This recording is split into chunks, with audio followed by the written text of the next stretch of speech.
J'avais posé un jour une question à Cheikh Anta Diop. Je crois que cette question est d'actualité. Voilà pourquoi, avant de commencer, je vais en parler un peu. J'avais demandé à Cheikh Anta Diop, mais pourquoi, quand il y a une question, lui, il va toujours au fond. Il ne reste pas à la surface. Il y a aussi Diatta. Il va tout le temps au fond. Je dis, mais quelle était donc sa démarche intellectuelle de Cheikh Anta Diop? Quand il y avait un problème, quel qu'il soit, un problème politique, économique, scientifique, problème d'actualité, si vous discutez avec Cheikh Anta Diop, il partait toujours au fond de la question. C'était presque génial. Et je lui avais demandé, mais pourquoi, parfois on hésite, on tâtonne, mais pourquoi lui, il a cette faculté d'aller tout le temps au fond des problèmes? C'était quand même assez curieux. Bon, il m'avait dit ceci, donc je résume un peu, je vais en parler un peu. Il dit, quand on a devant soi une question, un problème, on utilise nécessairement un paradigme intellectuel. C'est-à-dire, on a un ensemble de règles, d'idées, de méthodologies, de valeurs qu'on prend pour modèle ou pour guide. C'est-à-dire que tu ne peux pas analyser un problème sans un cadre intellectuel, ce qu'il appelait le paradigme intellectuel. Et il donnait l'exemple suivant, quand vous avez la bougie, mais la bougie donne de la lumière, mais on utilise la paraffine, cette substance qui fait que la bougie donne de la lumière. Donc ce n'est pas le fait qu'il y ait la bougie, mais il y a une substance dans la bougie qui fait qu'il y a la lumière.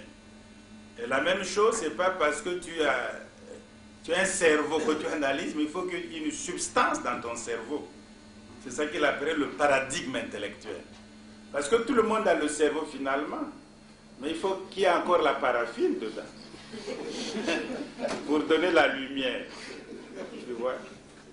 Et dans le travail intellectuel, la paraffine, c'est le paradigme que tu choisis. Et ce paradigme est en nous. Ça, il est notre cadre intellectuel, mais il est façonné de notre éducation. Tu vois? Notre éducation, notre formation professionnelle, nos préjugés aussi. Nous jugeons avec nos préjugés, nos valeurs, nos intentions, et ce que nous désirons aussi, notre conscience. Tout ça, c'est ça qui fait qu'on arrive à analyser. Mais si ta conscience, tes désirs, tes intentions, tes valeurs, tes préjugés et ta formation, tu vois, si ces choses-là ne t'appartiennent pas réellement, tu vois, s'il est difficile, donc, même ton paradigme intellectuel ne t'appartient plus et tu vois le genre de travail que tu peux faire.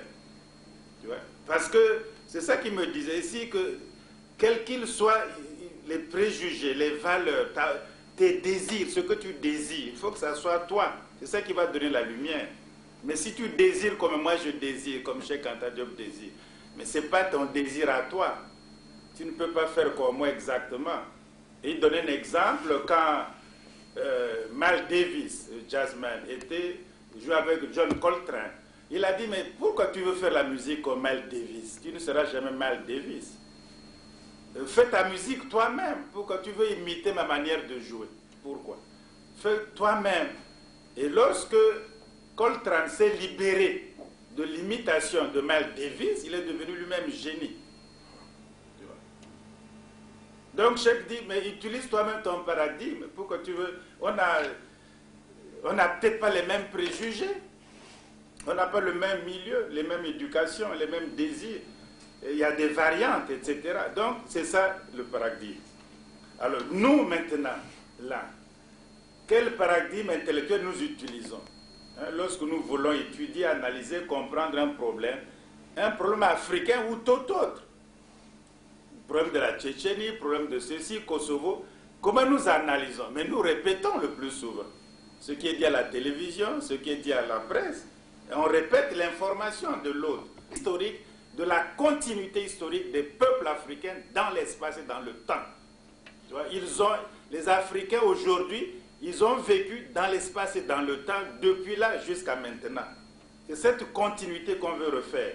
Or, les autres avaient bâti un paradigme qui excluait l'Afrique. Il faut les trouver tels qu'ils sont là. Hein.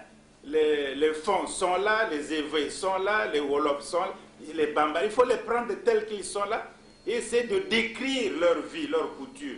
C'est ça l'ethno-histoire, mais il n'y a pas de temporalité. Ceux qui disent non, puisque c'est quand même des êtres vivants, ils doivent avoir une généalogie, une histoire. Ils créent une autre manière de faire. Donc au fond, quand on a le débat entre les africanistes, n'est pas tellement que nous ayons tort et qu'ils aient raison ou que nous avons raison, nous avons tort. C'est une différence fondamentale. Parce qu'on n'utilise pas les mêmes paradigmes. Pour eux, le paradigme africaniste exclut l'Afrique de l'historiographie mondiale, de la manière de faire l'histoire. Un Chinois n'a pas besoin de connaître l'histoire africaine. Donc les Noirs africains sont exclus de la conscience chinoise.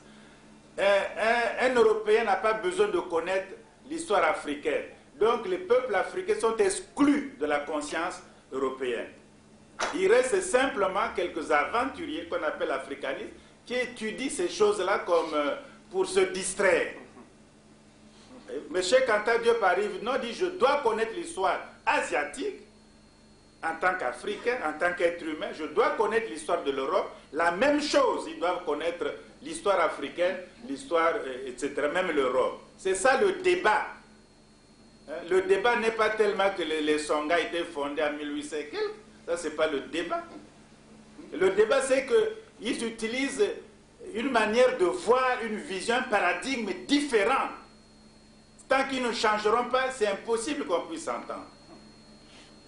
C'est ça le problème de fond. Ce n'est pas tellement que... ils veulent ramener ça au niveau de la race. Mais qu'ils étaient blancs ou noirs, on s'en fout. Ce n'est pas ça le problème d'important. Le problème, c'est une affaire de paradigme. Un paradigme exclut l'Afrique du monde. Un autre paradigme introduit l'Afrique dans le monde.